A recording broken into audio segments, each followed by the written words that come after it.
نحمده ونصلي على رسوله الكريم اما بعد رب اشرح لي صدري ويسر لي امري واحلل عقدة من لساني يفقهوا قولي۔ دینی رہنمائی کی مجلس نمبر 170 میں سبھی سامعین کی خدمت میں السلام علیکم ورحمۃ اللہ وبرکاتہ عرض ہے۔ آج کی مجلس کا پہلا سوال یہ ہے کہ قادیانی لوگ یہ سوال کرتے ہیں کہ حضرت عیسیٰ علیہ السلام اگر زندہ موجود ہیں تو نبی اکرم صلی اللہ تعالیٰ علیہ وسلم کیسے مبعوث ہوئے؟ کیونکہ حضرت عیسیٰ علیہ السلام نے تو فرمایا تھا کہ میرے بعد جو نبی آئیں گے وہ احمد ہوں گے، تو آپ جب زندہ موجود ہیں تو حضور کی بعثت کیسے صحیح ہو سکتی ہے؟ تو اس سوال کا کیا جواب ہے؟ جواباً عرض ہے کہ حضرت عیسیٰ علیہ السلام نے جو یہ فرمایا کہ میرے بعد نبی تشریف لائیں گے جن کا نام احمد ہوگا، اس میں میرے بعد سے مراد یہ نہیں ہے کہ میری وفات کے بعد تشریف لائیں گے، بلکہ مراد یہ ہے کہ میرے دنیا سے اٹھائے جانے کے بعد جو نبی تشریف لائیں گے خاتم النبیین، آخری پیغمبر، وہ حضرت محمد مصطفیٰ صلی اللہ تعالیٰ علیہ وسلم ہوں گے، جن کا نام نامی اسم گرامی احمد ہے۔ اس لیے کہ قرآن پاک کی متعدد آیات میں نبی اکرم علیہ السلام کی رسالت اور آپ کی بعثت کا ذکر ہے۔ اسی طرح حضرت عیسیٰ علیہ السلام کا آسمانوں پر زندہ تشریف فرما ہونا اور آپ کا اللہ تعالیٰ کی طرف سے دشمنوں سے محفوظ رہنا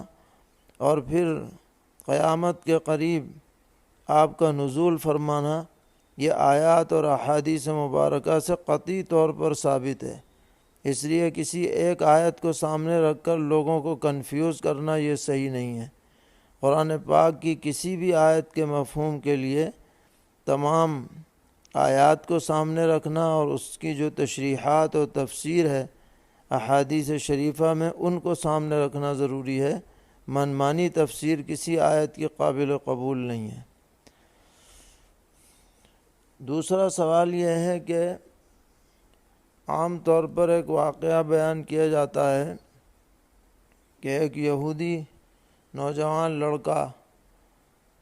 اس پر نبی اکرم علیہ السلام کی نظر پڑی اور اس کی نظر حضور پر پڑی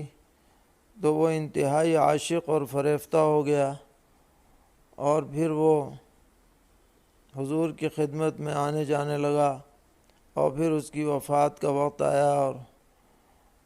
اس کے والد نے پیغمبر علیہ السلام کو بلایا، اور لمبی تفصیل ہے، 1.5 صفحے کا واقعہ انہوں نے بھیجا ہے سائل نے، اور پوچھا ہے کہ اس واقعے کی کیا حقیقت ہے۔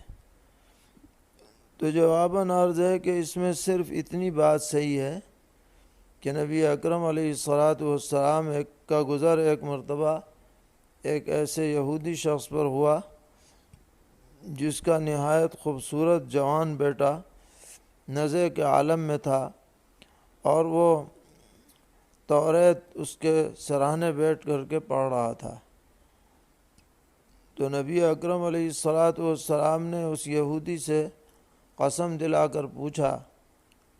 کہ اس توریت میں میرا تذکرہ ہے یا نہیں؟ تو وہ جواب دینے میں لیت لعل کرنے لگا، مگر اس نوجوان بیٹے نے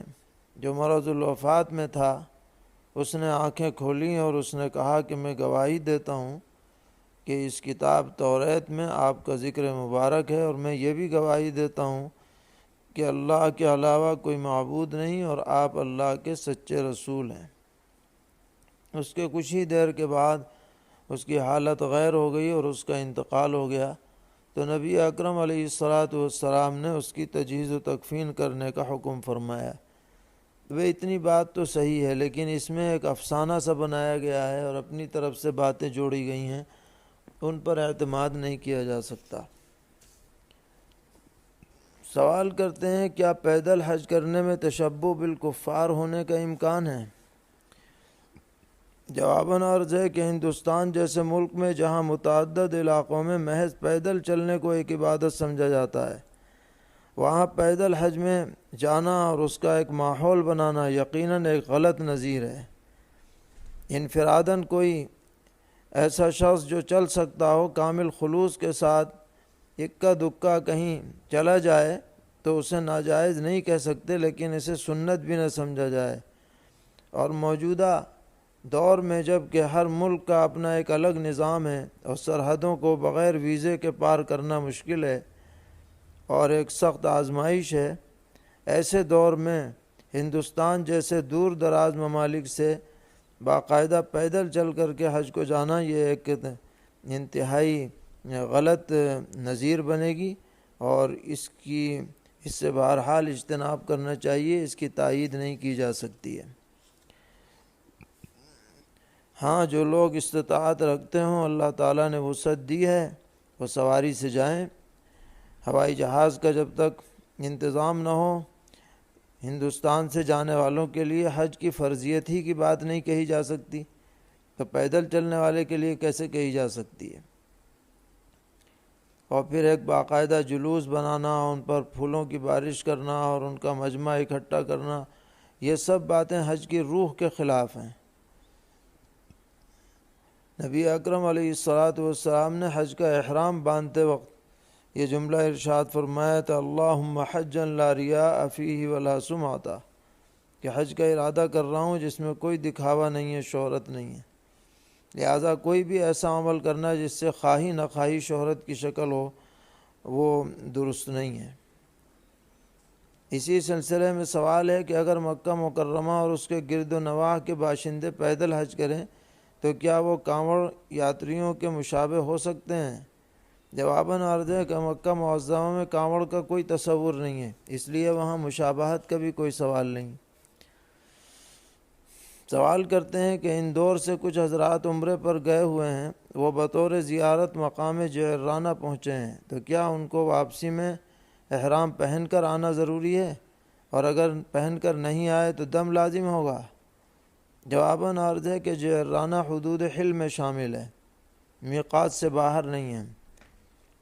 لہٰذا اگر چاہیں تو احرام باندھ کر آئیں، نہیں چاہیں تو بغیر احرام کے بھی آ سکتے ہیں، کوئی دم واجب نہیں ہے۔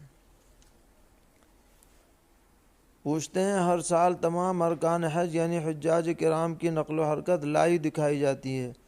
کیا اس سے اخلاص پر کوئی اثر واقع ہو سکتا ہے؟ جواباً عرض ہے کہ اگر کوئی فرد حج کرتے وقت خود اپنی نقل و حرکت کو لائے دکھانے کا اہتمام کرے تو یقیناً اخلاص کے منافی ہوگا، کہ جناب حج کو جا رہے ہیں اور قدم قدم پر یہاں کے مناظر اور اپنی تصاویر گھر والوں کو بھیج رہے ہیں، حتیٰ کہ طواف کرتے وقت طواف کی نقل و حرکت کو بھیج رہے ہیں، اور اسی طریقے پر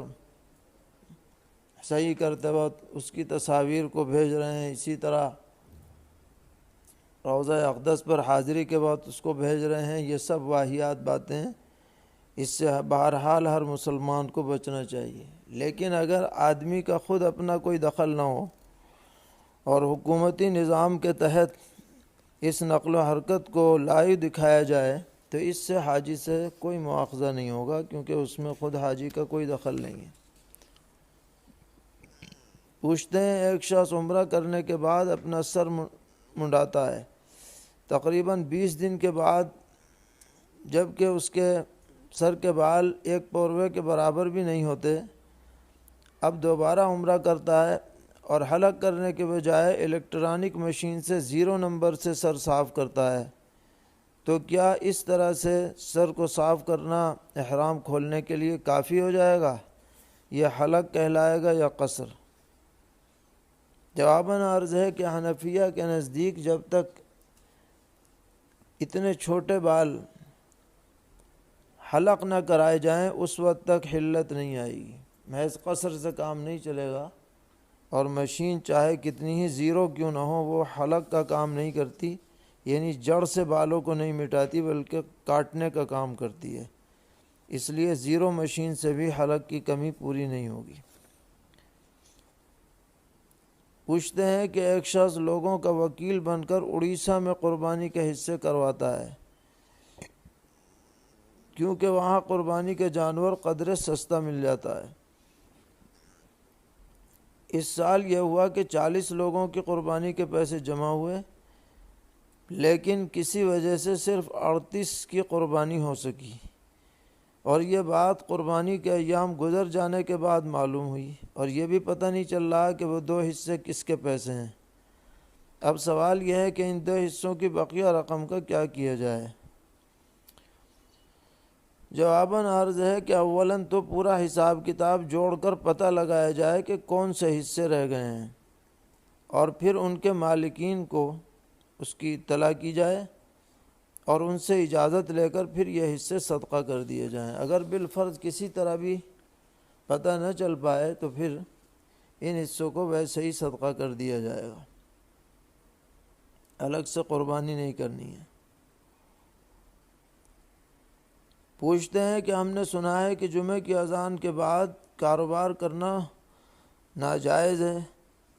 تو ہمارے شہر میں مختلف مسجدوں میں الگ الگ وقت میں جمعہ کی اذانیں ہوتی ہیں، تو کون سی اذان کے بعد کاروبار کرنا مکروہ ہوگا؟ جواباً عرض ہے کہ جس مسجد میں آپ کا نماز پڑھنے کا ارادہ ہے اس مسجد کی پہلی اذان کا اعتبار ہے۔ جیسے ہی اس مسجد کی پہلی اذان ہو جائے دکاندار کو دکان بند کر دینی چاہیے، یا دیگر حضرات اگر دکان پر دوسری مسجد میں پڑھنے والے ہیں تو اسے فوراً دکان سے اٹھ کر اور مسجد کی تیاری کرنی چاہیے۔ الغرض جو جس مسجد میں نماز پڑھنے کا ارادہ کر رہا ہے اسی مسجد کی اذان کا اعتبار ہے۔ سوال ہے کہ اگر کسی شخص نے کسی سے کہا کہ میرا یہ کام کرا دو، اب اس شخص کے پاس تو ٹائم نہیں ہے، لہٰذا وہ دوسرے مستری سے یہ کہتا ہے کہ فلانی جگہ کام کرو، لیکن جو تمہیں حصہ ملے، اجرت ملے، اس میں کچھ میرا بھی حصہ رکھ لینا، تو یہ درست ہوگا یا نہیں؟ جواباً عرض ہے کہ کام دلانے پر ایک متعینہ رقم تو لینے کی اجازت ہے، لیکن یہ کام کرتا رہے مستری اور اس کو حصہ دیتا رہے، یہ درست نہیں ہے، اس کی تصحیح کرنی چاہیے اور کوئی ایسا کام نہ کرنا چاہیے جو مشتبہ اور غلط ہو۔ اللہ تعالی ہم سب کو دین پر استقامت عطا فرمائے اور ہر خیر سے مالا مال فرمائے۔ سبھی دینی رہنمائی کے سامعین کے لیے یہ بات خوشخبری کے طور پر عرض کی جا رہی ہے کہ یہ جو سوال و جواب کا سلسلہ دینی رہنمائی کی شکل میں چل رہا ہے،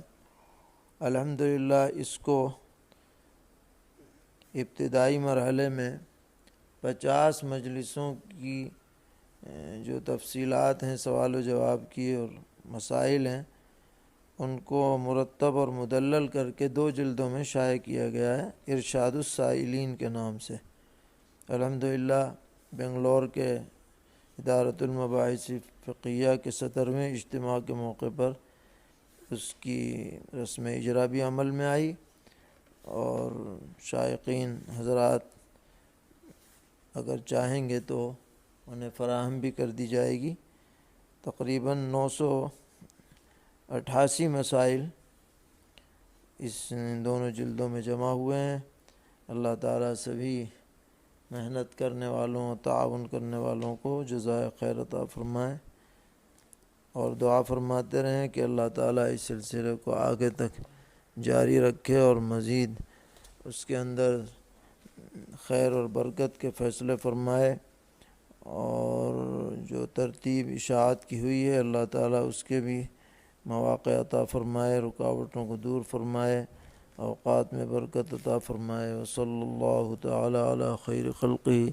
محمد و آلہ و صحبہ اجمعین برحمتک یا ارحم الراحمین۔